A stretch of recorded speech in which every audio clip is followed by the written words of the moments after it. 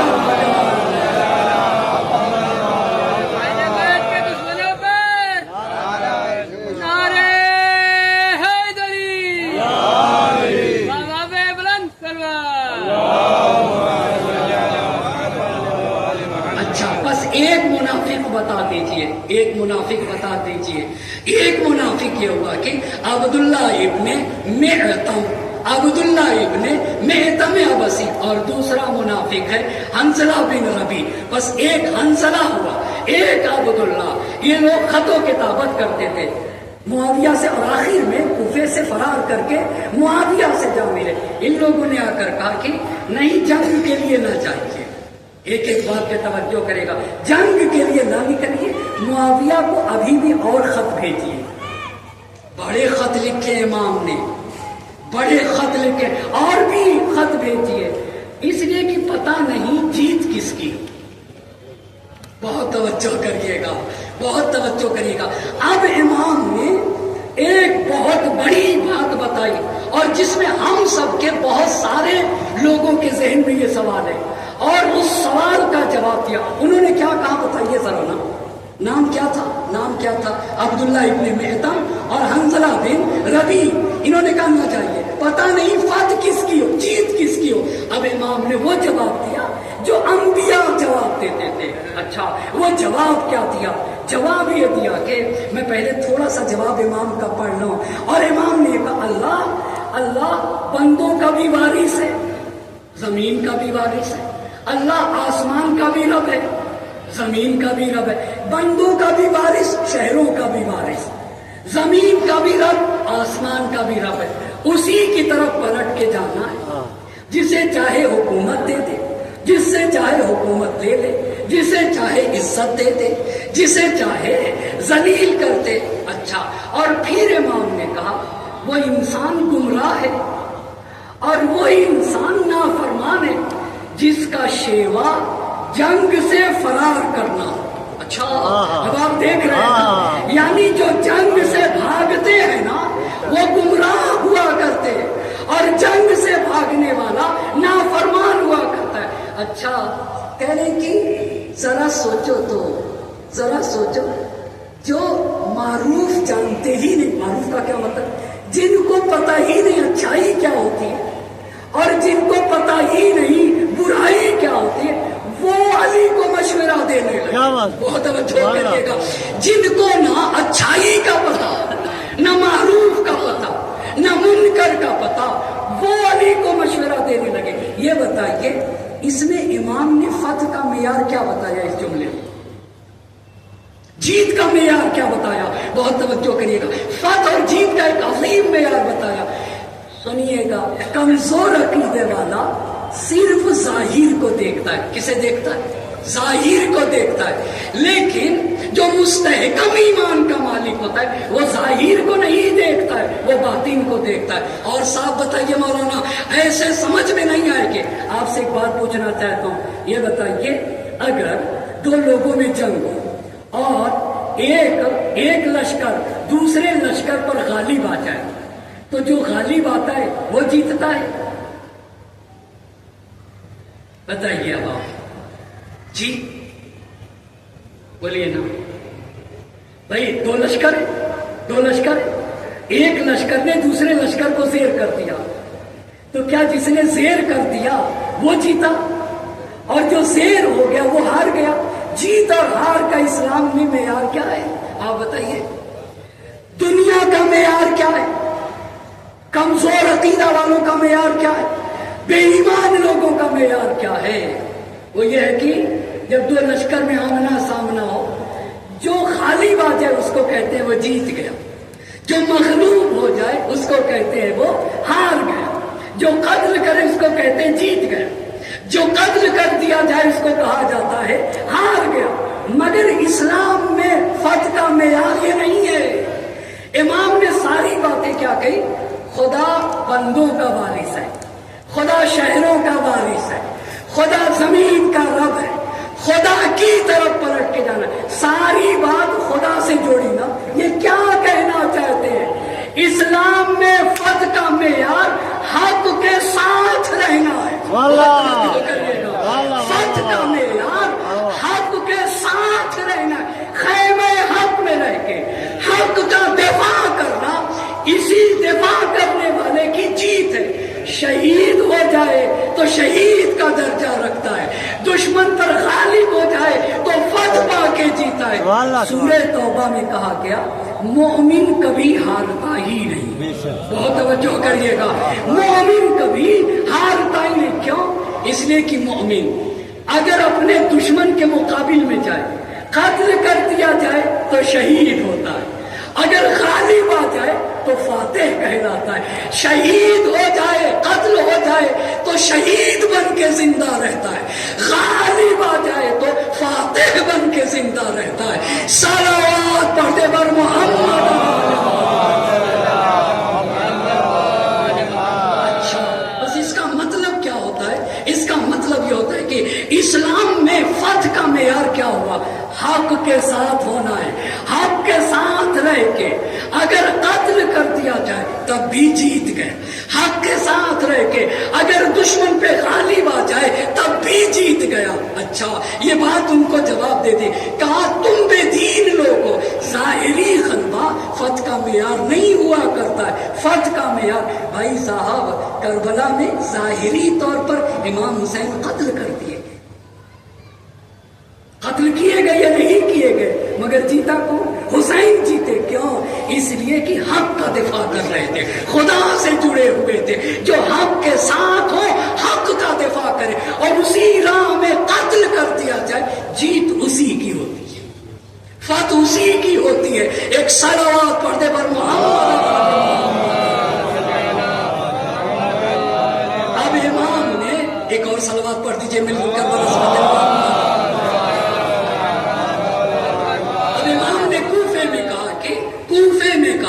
کوفے سے کہا کہ نخیلا کی طرف پڑھو. نخیلا کی طرف پڑھنے کے لیے جب کہا تو حارث بن اعور حمدانی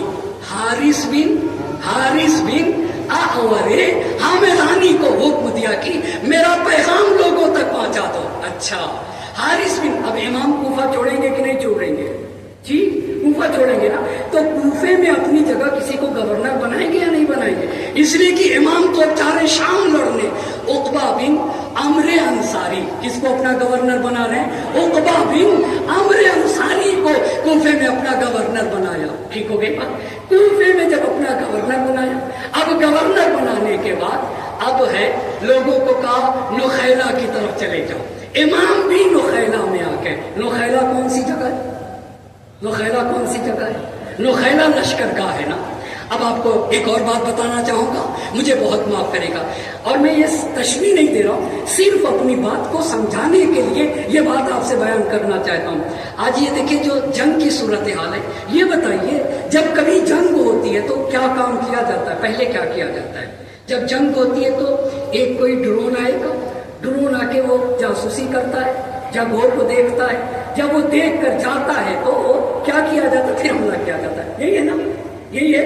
تو جہاں زمینی جنگ ہو وہاں کیا ہوگا؟ وہاں کیسے لڑا جاتا ہے؟ پہلے پورے لشکر کے جانے سے پہلے ایک لشکر بھیج دیا جاتا ہے آگے. وہ لشکر کیا کرتا ہے؟ پتہ لگاتا ہے کہ دشمن کہاں کہاں گھات میں, وہ آگے جاتا ہے, اس کا کمانڈر ہوتا ہے. بس ہمیشہ جنگ کا دستور یہ, جیسے آج آپ کو بتایا نا, پورا حملہ کرنے سے پہلے کسی طریقے سے پتہ لگایا جاتا ہے کہ کہاں کہاں ہم حملہ کر سکتے ہیں, اور اہم اہم پوائنٹس کیا کیا ہیں. پوائنٹس کا پتہ لگایا جاتا ہے, جگہوں کا پتہ لگایا جاتا ہے. پتہ لگانے کے بعد پھر حملہ کیا جاتا ہے. ایسے ہی جب زمینی جنگ ہوتی ہے تو پہلے کیا کیا جائے گا؟ جی پہلے کیا کیا جائے گا؟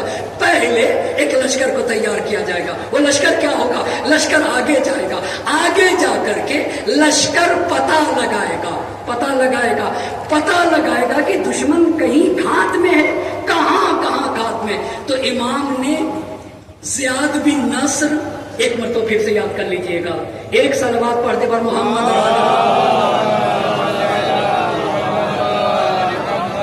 ایک اور صلوات پڑھے پر عظمت محمد.